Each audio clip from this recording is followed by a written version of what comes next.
السلام عليكم ورحمة الله وبركاته. عجينتنا النهاردة عجينة قطنية جميلة وتحشيها بأي نوع من الجبن، بس مش أي جبنة هتحطيها، لازم يكون في معاها طريقة وتكة جميلة كده، وتروحي لفة عجينتك ومقطعاها وتاخدي منها أحلى معجنات ليوم الأجازة أو مصيف أو جمعة. يتفطر بيها جنب يفطروا بيها جنب عصير أو كوباية لبن أو حاجة، وتفرجوا على الجبنة كده وهي باظة بتقول أنا جبنة بي. تعالوا نشوف أنا عملت إيه. أنا معايا بيضة، ورحت جاية ضايفة عليها معلقتين كوبايتين زبادي من الكوبايات الصغيرة دي، كانوا عندي في التلاجة اللي هي 90 جرام، ورحت جاية مقلبهم على بعض وضفت عليهم 3 معالق سكر، وطرف المعلقة كده ملح، وقلبتهم ببعضهم. ورحت جاية بعد كده اتقلبوا بعد ما قلبتهم كده وخلطتهم ببعضهم، رحت جاية ضايفة عليهم 3 معالق سمنة، أو 3.5 كده.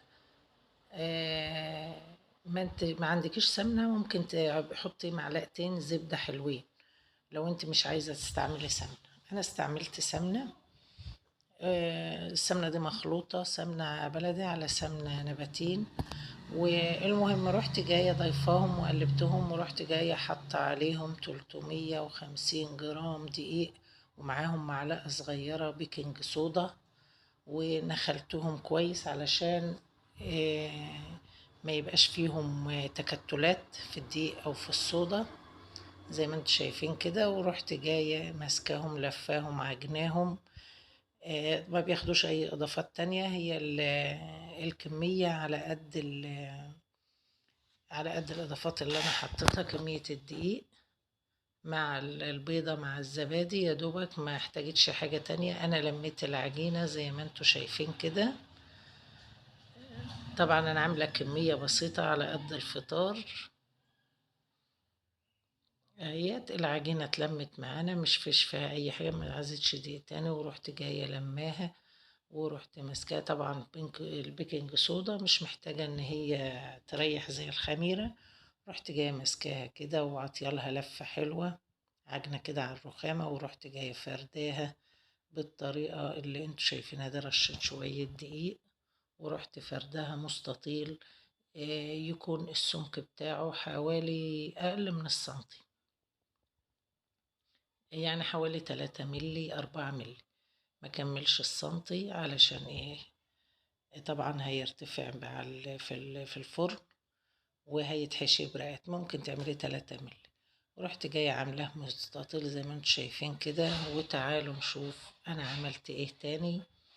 انا عندي جبنة قريش في الفريزر، جبتها. وتأكدي ان الجبنة تكون مصفية ما فيش فيها مية، وجبنة من غير ملح. ادي الجبنة القريش ما فيهاش مية، انا مصفيها كويس. وقمت جاية ضايفة عليها بيضة، وضايفة عليها معلقة سكر كبيرة او معلقتين تبع الكمية اللي انت هتعمليها. قمت جاية ضايفة عليها، وقمت مقلباهم تقليبة كويسة كده. ورحت جاية فرداهم على العجينة بالطريقة اللي انتوا شايفينها ديت. افرديها على العجينة كده كلها، ما تسيبيش في الحرف إلا حوالي نص سنتي علشان تلمي بيه العجينة. رحت جاية فرداها ولماها بالطريقة الجميلة اللي انتوا شايفينها ديت. ونقفل الرول بتاعنا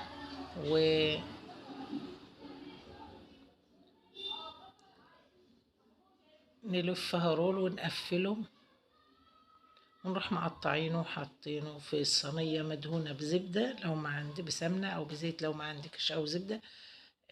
لو ما عندكش ورق خبز، هو يفضل ان هو يتحط على ورق خبز في الصينية. ودخلته على الشبكة فوق صينية الفرن. الشبكة في الأول في الدرج الأولاني، وعليت على آخر درجة. خد حوالي 30 دقيقة، وطلعت القرص بالمعجنات بتاعتنا بالطريقة الجميلة اللي انتوا شايفينها ديت. والجبنة باظة منها طعمها جميل جدا، جربوها مش هتندموا. وما تنسونيش في الشير واللايك، ويديم علينا التعاون يا رب العالمين، نكون مع بعضنا. والسلام عليكم ورحمة الله وبركاته.